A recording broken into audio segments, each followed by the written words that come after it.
आशा उषा कार्यकर्ताओं ने अपनी मांगों को लेकर किया प्रदर्शन। आशा कार्यकर्ता को 10,000 व पर्यवेक्षक को 15,000 देने की मांग।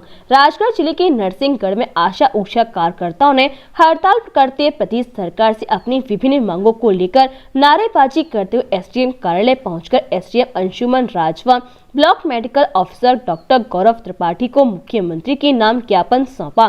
स्वास्थ्य विभाग की नींव कहे जाने वाली आशा वर्करों ने सरकार पर आरोप लगाया है कि सरकार हमें सम्मानजनक वेतन नहीं दे रही है। केंद्र सरकार से हमें 2,000 रुपए मिलते हैं, जबकि दूसरे राज्यों में प्रदेश सरकार अतिरिक्त रूप से आशाओं को वेतन दे रही है।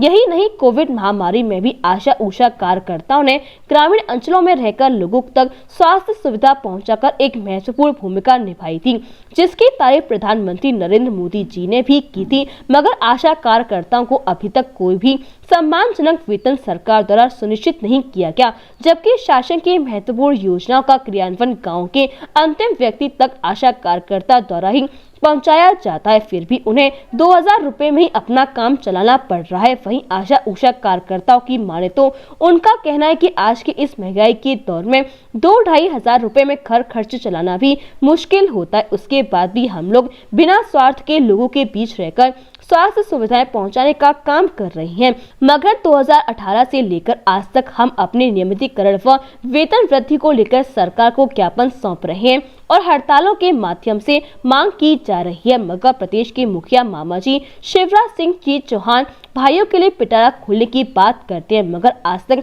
आशा कार्यकर्ताओं को उनका हक दिलाने में सक्षम नहीं हो पाए।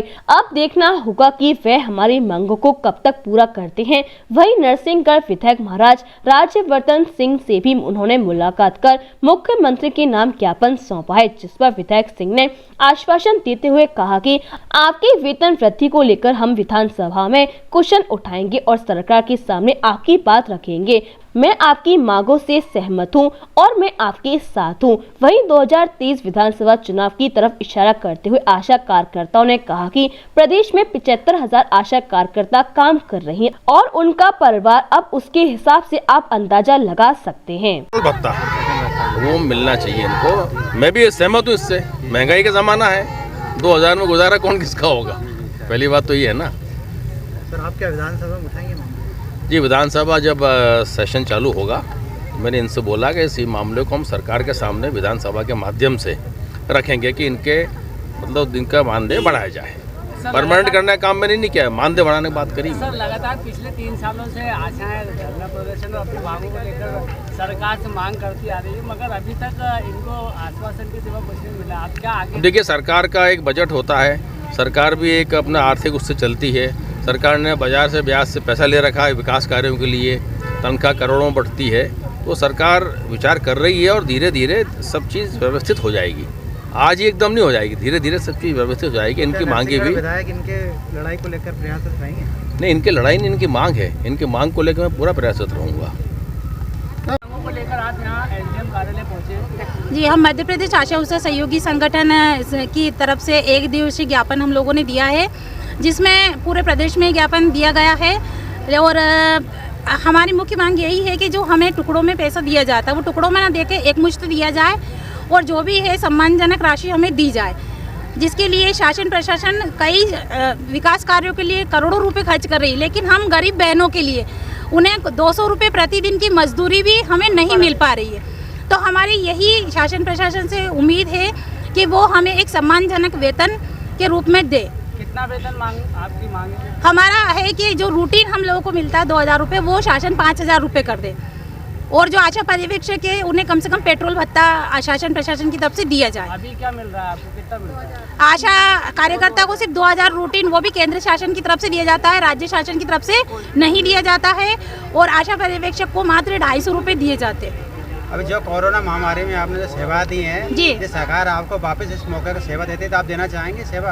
हम इस सेवा के लिए मना नहीं करेंगे, क्योंकि जन सेवा हम लोगों ने सर्वोपरि माना है। इसीलिए कोविड के दौरान हमें 1 रुपया भी ना मिलते हुए, हमें कोई मदद ना मिलते हुए, कोई आज तक हमें कोई ने यूँ नहीं पूछा कि सैनिटाइजर है कि नहीं, मास्क है कि नहीं, क्या है और क्या नहीं है, कोई सुविधा ना होते हुए भी हम लोगों ने पूरी ईमानदारी से कोविड के दौरान काम किया, जिसका रिजल्ट भी आप लोग रिजल्ट देख ही रहे हैं, राजगढ़ में हो, पूरे प्रदेश में। और इसके बाद भी अगर हमें काम करना पड़ा तो हम काम करने के लिए मना नहीं कर रहे, लेकिन शासन से हम यही चाहेंगे कि वो हमें सम्मानजनक वेतन दे। इसके लिए हम उग्र आंदोलन के लिए तैयार हैं। बिल्कुल तैयार है। हम उन तक पहुंचा चुके हैं, स्वयं मामा जी तक भी हम लोग ज्ञापन दे चुके हैं, उनके हाथों में दे चुके हैं, लेकिन अभी तक इसका कोई भी हमें वहां से रुझान नहीं मिला है कि क्या हमारी कार्रवाई हो रही है, कि क्या हमारे बारे में कुछ सोचा जा रहा है। अभी तक कोई आश्वासन दिया गया है आपको? अभी तक कोई भी आश्वासन नहीं प्राप्त हुआ है। आने वाले चुनाव हैं, इसमें आप क्या भूमिका अदा करेंगी? आने वाले चुनाव में 75,000 बहनें हैं हम, तो 75,000 परिवार और 75,000 गाँवों में हम काम कर रहे हैं। तो फिर खुद ही शासन प्रशासन सोच ले कि कहाँ क्या नुकसान उठाना पड़ सकता है अगर हमारी मांगे पूरी नहीं होती है। ये आपकी चेतावनी है या फिर कुछ और?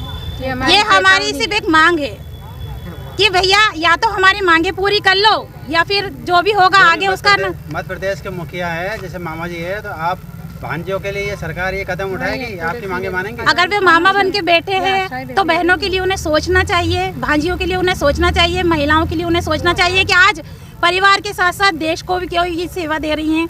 पूरी सेवाएं देने के बाद भी अगर हमें मानदेय नहीं मिलता है तो बहुत ही मतलब बहुत ही अन्याय है हम लोग। मंगलम सिल्क साड़ी एक प्राचीनतम साड़ी प्रतिष्ठान। हमारे यहाँ उपलब्ध सभी प्रकार के लहंगा, ओढ़नी, बनारसी सिल्क साड़ी की बेहतरीन रेंज एवं डिज़ाइनर साड़ियाँ, आपकी वैवाहिक तैयारियों की संपूर्ण साड़ी रेंज। तो आज ही आइए मंगलम सिल्क साड़ी, पूजा मार्केट, तिलक द्वार, मथुरा।